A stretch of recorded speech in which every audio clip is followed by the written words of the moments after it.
Hello, আসসালামু আলাইকুম সবাইকে। প্রথমবারের মতো আমি আজকে আমাদের মাইক্রোওয়েভ ওভেন দিয়ে তান্দুরি চিকেন বা বারবিকিউ বা গ্রিল চিকেন করার চেষ্টা করছি। যেহেতু কখনো এর আগে করা হয়নি। তো এবার করতে চাচ্ছি, গ্রিল করারই চেষ্টা করব।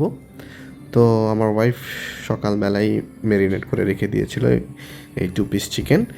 আ যেখানে আমরা দুটো ভুল করে ফেলেছিলাম, যেটা আমি পরে বলব আপনাকে।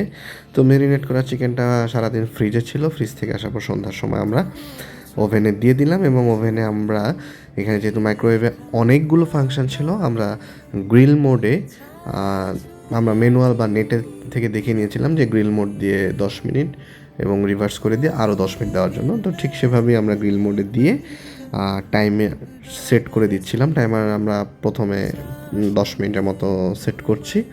তো সেট করে দেওয়ার পর যখন এক পাশ হয়ে যাবে, পরবর্তীতে আমরা আবার উল্টিয়ে আবার 10 মিনিটের জন্য দিব। এভাবেই ম্যানুয়ালে এবং নেট থেকে আমরা পেয়েছিলাম। তো এভাবেই স্টার্ট করে দিলাম। তো স্টার্ট করার পরে ভিতরে সুন্দর গ্রিল হওয়া স্টার্ট হলো এবং ওইখানে একটি গ্রিলের যে স্ট্যান্ডটা ছিল, এটা দুইটা স্ট্যান্ড ছিল, একটা নিচু আর একটা হাইটে উঁচু ছিল। তো যেই দুইটা ভুল করেছিলাম এখন বুঝতে পারছি, সেটা হচ্ছে প্রথমত এই নিচু স্ট্যান্ডটা ইউজ না করে যদি আমি উঁচু স্ট্যান্ডটা ইউজ করতাম তাহলে গ্রিলটা আরও ভালোভাবে প্রপারভাবে হতো। আর দ্বিতীয়ত হচ্ছে আমার যেই মেরিনেটের যে ঝোলটা বা মশলাটা ছিল, সেটা একটু কম পরিমাণ সহ আমি ওভেনে দেওয়াটা উচিত ছিল, যেটা আমরা নর্মালি বারবিকিউ করতে একটু বেশি বেশি ঝোল বা মশলাটা দিয়ে থাকি, ওভেনে করতে সেটা একটু কম দেওয়াটাই বেটার।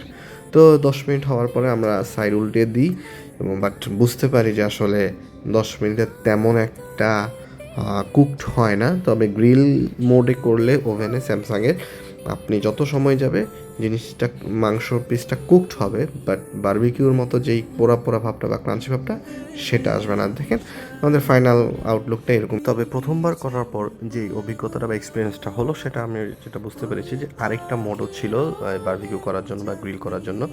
গ্রিল মোডে করলে আমরা যেরকম অনেক সময় নিয়ে কুকড হয়, কিন্তু উপরে ক্রাঞ্চি ভাবটা বা একটু পোড়া পোড়া ভাবটা আসে না।